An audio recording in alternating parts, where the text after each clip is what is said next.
بسم اللہ الرحمن الرحیم۔ السلام علیکم۔ زہر لگتی ہے مجھے وہ عورت، جب بھی میں اس کے قریب جاتا ہوں میرا دم گھٹنے لگتا ہے۔ وہ میرے لیے باعث شرمندگی ہے۔ تمہیں پتہ ہے کہ سب دوست میرا کتنا مذاق بناتے ہیں صرف اور صرف اس عورت کی وجہ سے۔ کیا تھا اگر وہ بھی باقی عورتوں کی طرح سمارٹ ہوتی، اگر وہ اپنا تھوڑا سا بھی خیال رکھے تو وہ بالکل ٹھیک ہو جائے، لیکن وہ یہ سب کرنے کے لیے تیار ہی نہیں ہے۔ میں اس وقت اپنے جگری دوست کے ساتھ بیٹھا اسے اپنے دل کا حال بتا رہا تھا، جبکہ وہ خاموشی سے میری باتیں سنتا چلا جا رہا تھا۔ میرا دل کرتا ہے کہ اسے کوئی اچھا سا سبق سکھاؤں جس سے اس کی عقل ٹھکانے آ جائے۔ میری بات سن کر میرا دوست پراسرار انداز میں مسکرانے لگا۔ وہ جب بھی اس انداز میں مسکراتا تھا مجھے یقین ہو جاتا تھا کہ اس کے دماغ میں کوئی شیطانی خیال آیا ہے۔ تمہیں واقعہ وہ عورت پسند نہیں ہے؟ اگر میں تمہیں اس عورت کے ساتھ کچھ کرنے کا بولوں تو تمہیں برا تو نہیں لگے گا؟ اس نے پہلے مجھ سے اجازت طلب کی۔ اس کی بات سن کر مجھے اندازہ ہو گیا تھا کہ وہ اس وقت میری بیوی کے ساتھ کچھ برا کرنے کے بارے میں سوچ رہا ہے۔ میں نے اسے مسکراتے ہوئے جواب دیا، نہیں، مجھے برا نہیں لگے گا، بلکہ مجھے تو خوشی ہوگی کہ کس طرح میں اس عورت کو تکلیف پہنچاؤں، کیونکہ جتنی تکلیف میں اس کی وجہ سے اٹھا رہا ہوں یہ مجھے اندر ہی اندر کھا رہی ہے۔ میرے دوست نے جلدی سے موبائل نکالا اور ایک ویڈیو میرے سامنے رکھ دی۔ اس ویڈیو کو دیکھ کر مجھے لگا کہ ساتوں آسمان میرے سر کے اوپر گر گئے ہوں۔ وہ بہت ہی بری ویڈیو تھی۔ تو وہ مجھے کہنے لگا کہ تم یہ سب کیوں نہیں کرتے؟ چند لمحے کے لیے تو میری سانسیں ہی رک گئی تھی۔ میں نے بے ساختہ اپنے دوست کے چہرے کی طرف دیکھا اور اسے پوچھنے لگا کہ سب سے کیا ہوگا؟ تو مسکرا کر مجھے کہنے لگا کہ اس سے تو اپنا بدلہ لے سکے گا اور تمہیں تسکین بھی ملے گی۔ یہ بھی ہو سکتا ہے کہ تمہاری بیوی تم سے خود ہی طلاق لے کر چلی جائے اور تمہاری ہمیشہ ہمیشہ کے لیے اس سے جان چھوٹ جائے گی۔ اس کی باتیں میرے دماغ پر اثر کر رہی تھی۔ جو ویڈیو اس نے مجھے دکھائی تھی وہ بہت ہی عجیب تھی۔ اس ویڈیو میں ایک لڑکی کو باندھا گیا تھا اور اس کے آگے میں سوچ ہی نہیں پایا۔ کافی دیر تک بیٹھا میں اپنے دوست سے باتیں کرتا رہا، لیکن اس بار میں نے موضوع تبدیل کر دیا تھا کیونکہ میرا دماغ بری طرح سے گھوم چکا تھا۔ سمجھ نہیں آ رہی تھی کہ کیا کروں۔ دوسری طرف اب وہ ویڈیو بھی میرے دماغ میں فٹ ہو گئی تھی۔ میرا بس نہیں چل رہا تھا کہ ابھی گھر جاؤں اور بیوی کے ساتھ وہی سب کچھ کر دوں۔ لہٰذا اسی ارادے سے میں گھر گیا۔ میں نے فیصلہ کیا تھا کہ آج اس کے ساتھ یہ سب کچھ کروں گا۔ گھر کے اندر داخل ہوا تو سامنے ہی میری موٹی بدی بیوی بیٹھی ٹی وی دیکھ رہی تھی۔ وہ بہت ہی پرسکون انداز میں بیٹھی ہوئی تھی۔ اس کے چہرے پر مسکراہٹ پھیلی ہوئی تھی۔ اس کی مسکراہٹ دیکھ کر مجھے غصہ آ گیا۔ یہاں پر میں اتنی تکلیف میں تھا اور وہ خوشیاں منا رہی تھی۔ میں تیزی سے اس کے پاس گیا اور اسے وہاں سے اٹھا کر کچن میں بھیج دیا اور اسے کہا کہ میرے لیے 5 پراٹھے بنا کر لاؤ۔ میری بات سن کر اس کا منہ کھلا کا کھلا رہ گیا۔ اس کی حرکت دیکھ کر اب مجھے غصہ آنے لگا تھا۔ میں نے اسے بہت ہی پراسرار انداز میں کہا کہ فی الحال مجھے طاقت کی ضرورت ہے اور اس کا اندازہ تمہیں بہت جلد ہو جائے گا۔ میں نے دیکھا کہ اس کا چہرہ ایک دم ہی خوف سے سیاہ پڑ گیا تھا۔ اس کے سیاہ ہوتے ہوئے چہرے کو دیکھ کر مجھے دلی تسکین ہو رہی تھی۔ خیر میں نے اسے اپنے لیے دیسی گھی کے پراٹھے بنوائے۔ مجھ سے 3 سے زیادہ پراٹھے نہ کھائے گئے، لیکن میرے لیے اتنا ہی کافی تھا۔ مجھے جتنی طاقت کی ضرورت تھی وہ مجھے مل چکی تھی۔ لہٰذا اب میں رات ہونے کا انتظار کرنے لگا کہ کسی طرح سے رات ہو اور میں وہ کام شروع کروں، لیکن یوں لگتا تھا کہ وقت بہت ہی آہستگی سے گزر رہا ہے۔ میری بے چینی بڑھتی جا رہی تھی۔ میں نے جلدی سے اپنے دوست کو میسج کیا، اسے کہا کہ مجھے وہ ویڈیو بھیجو۔ میں جو سوچ رہا تھا کہ ویڈیو دیکھنے کے بعد میری بے چینی ختم ہو جائے گی، لیکن میں نہیں جانتا تھا کہ میری بے چینی اور زیادہ بڑھ جائے گی۔ میں کسی طرح سے بیوی کو کمرے میں لے جانا چاہتا تھا، لیکن وہ اس وقت باقی گھر والوں کے ساتھ موجود تھی۔ آج دراصل امی کی طبیعت بھی ٹھیک نہیں تھی، اس لیے گھر کا نظام سنبھالا ہوا تھا۔ آج میں اسے بہت بری طرح سے گو رہا تھا۔ شاید اسے بھی میری نظروں کی تپش کا احساس ہو گیا تھا، اس لیے مجھ سے چھپتی پھر رہی تھی۔ شاید وہ شرما رہی تھی، سوچ رہی تھی کہ میں نے اس پر نظر کرم کرنا شروع کر دیا ہے، لیکن وہ نہیں جانتی تھی کہ میں نے اس کے لیے کیا کچھ تیار کر رکھا ہے۔ اگر اس کو اس بات کے بارے میں پتہ چل جاتا تو مجھے یقین تھا کہ ابھی اور اسی وقت وہ جہاں سے بھاگ کر چلی جاتی۔ میں لاؤنج میں بیٹھا اسی چیز کے بارے میں سوچ رہا تھا جب اچانک ہی مجھے جانی پہچانی آواز سنائی دی۔ میں نے پلٹ کر دیکھا تو وہاں پر میری دوست کھڑی تھی۔ وہ میری یونیورسٹی کی دوست تھی اور اکثر ہی مجھ سے ملنے کے لیے آتی رہتی تھی۔ یہ چونکہ میری شادی پر نہیں آ پائی تھی، اسی وجہ سے میری بیوی کو دیکھنے کے لیے گھر چلی آئی تھی۔ کافی دیر تک میں اس کے ساتھ بیٹھا باتیں کرتا رہا۔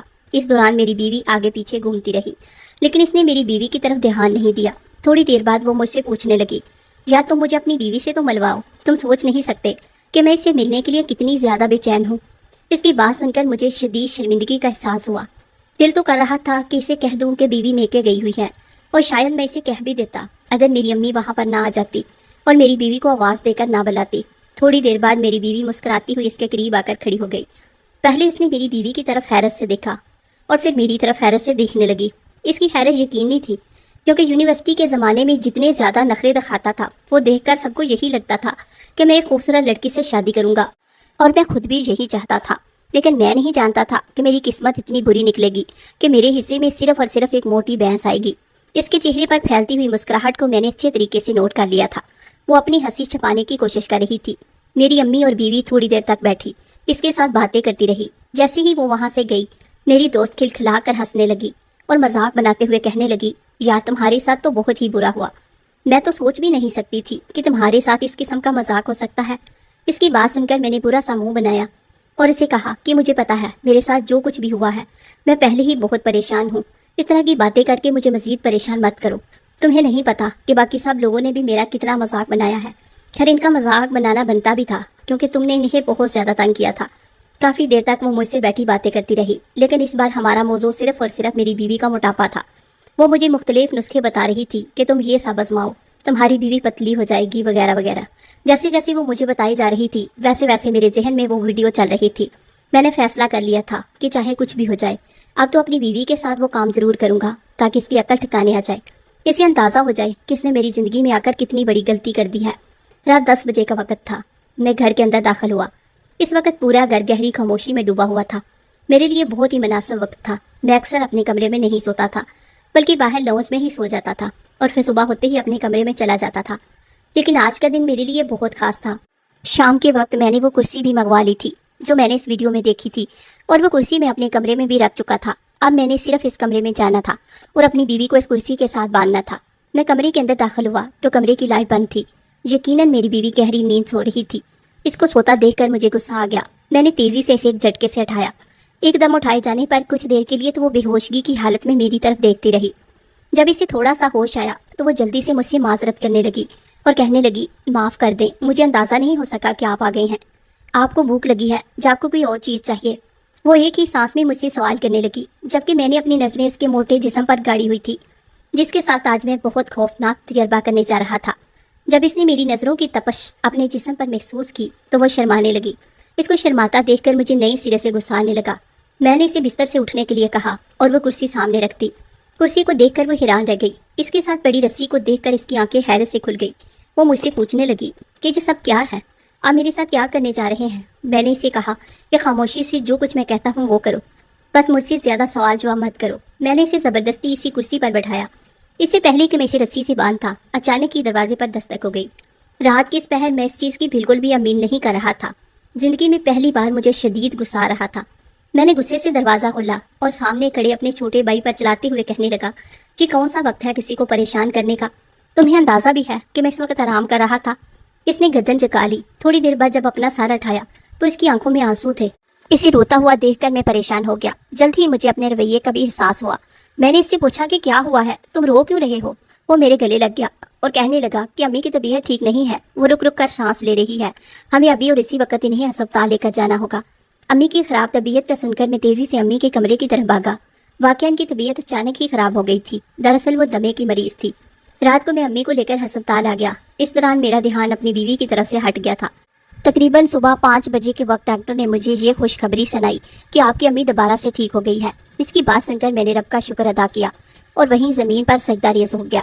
تھوڑی دیر بعد جب میرا دماغ کچھ سوچنے سمجھنے کے قابل ہوا تو میرا دھیان اپنی بیوی کی طرف گیا۔ اگر امی کی طبیعت خراب نہ ہوتی تو اس کے ساتھ وہ سب کچھ میں کر چکا ہوتا، لیکن کون سا زیادہ وقت گزر گیا تھا۔ ویسے بھی ابھی میں نے اس کے ساتھ ایک لمبا وقت گزارنا تھا، بشرط یہ کہ وہ خود ہی مجھے چھوڑ کر نہ چلی جاتی۔ جب میں گھر کے اندر داخل ہوا تب میری بیوی سامنے ہی موجود تھی۔ مجھے دیکھ کر اس نے جلدی سے گردن جھکا لی۔ میں اس کے قریب گیا اور اسے سر اٹھانے کا کہا۔ اس کے چہرے پہ اس وقت خوف پھیلا ہوا تھا۔ وہ خوف مجھے بہت ہی تسکین پہنچا رہا تھا۔ ایک لمبے عرصے سے میں اسی وقت کا تو انتظار کر رہا تھا۔ میں نے اسے پوچھا کہ رات کا منظر تمہیں یاد ہے؟ اس نے خوف سے جلدی سے ہاں میں سر ہلایا۔ میں بھی مسکرانے لگا اور اس سے کہا کہ فکر مت کرو، بہت جلد میں اپنے ادھورے کام کو انجام تک پہنچاؤں گا۔ مجھے یوں لگ رہا تھا جیسے وہ کچھ کہنا چاہتی ہے لیکن کہہ نہیں پا رہی تھی۔ خیر میرے پاس اتنا وقت نہیں تھا کہ میں اس کی باتیں سنتا۔ ویسے بھی میں بہت زیادہ تھک گیا تھا۔ میں اپنے کمرے میں چلا گیا۔ میں نے دیکھا کہ وہ کرسی اور وہ رسی ابھی بھی وہیں پر ہی پڑے ہوئے تھے۔ یہ سارا سامان دیکھ کر میں مسکرانے لگا۔ اب مجھے مزہ آنے لگا تھا، یہ سوچ کر ہی کہ اس کے ساتھ اس کے علاوہ اور بھی بہت سارے کام کروں گا تاکہ وہ کبھی بھی مجھے بلا نہ سکے۔ میں نے جلدی سے اس جیسی مزید ویڈیوز نکالی اور انہیں دیکھنے لگا۔ جیسے جیسے میں وہ دیکھتا چلا جا رہا تھا ویسے ویسے میرا جوش بھی بڑھتا جا رہا تھا۔ میرا بس نہیں چل رہا تھا کہ میں ابھی بیوی کو یہیں لے کر آؤں اور اسے اسی کرسی پر بٹھا کر کام شروع کر دوں۔ ہمارا گھر گاؤں میں موجود تھا۔ اسی وجہ سے یہاں پر اکثر ہی بہت سارے مہمان آتے رہتے تھے اور مجھے ان سے ملنے کے لیے جانا پڑتا تھا، اور بعض اوقات ایسا ہوتا تھا کہ میرا زیادہ تر وقت ان کے ساتھ ہی گزر جاتا تھا۔ یہی وجہ تھی کہ میں اپنی بیوی کو زیادہ وقت نہیں دے پا رہا تھا۔ میں نے فیصلہ کیا تھا کہ اسے شہر لے جاؤں گا اور اپنا ادھورا کام وہاں پر پورا کروں گا۔ اگلے دن میں نے امی سے اجازت مانگی اور انہیں کہا کہ میں اپنی بیوی کے ساتھ کچھ وقت گزارنا چاہتا ہوں، لہٰذا اس لیے میں اسے شہر لے کر جا رہا ہوں۔ نہ صرف میں وہاں پر اسے گھماؤں گا بلکہ اس کے ساتھ ایک اچھا وقت بھی گزاروں گا۔ میری بات سن کر امی مسکرانے لگی اور مجھے دعا دیتے ہوئے کہنے لگی کہ اللہ تعالیٰ تمہیں بہت خوش رکھے، اور مجھے تاکید کرنے لگی کہ میں نازیہ کا بہت زیادہ خیال رکھوں۔ امی کی بات سن کر میں پراسرار انداز میں مسکرانے لگا، سوچنے لگا کہ نازیہ کی آپ فکر ہی مت کریں، اس کا میں اتنا زیادہ خیال رکھوں گا کہ اسے میرے علاوہ کسی کا خیال ہی نہیں رہے گا۔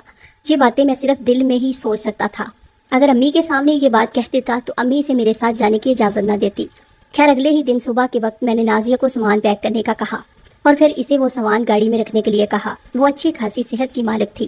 یہاں پر اگر کوئی نازک سی بیوی ہوتی تو میں اسے کوئی بھی کام نہ کہتا، لیکن میری قسمت میں جو لکھا تھا مجھے وہی قبول کرنا تھا۔ تھوڑی ہی دیر بعد میں کرسی اور رسی بھی لے آیا اور اسے بھی گاڑی میں رکھ دیا۔ یہ دیکھ کر نازیہ کی آنکھیں خوف سے کھل گئی اور وہ مجھے کہنے لگی کہ آپ اسے ساتھ کیوں لے کر جا رہے ہیں؟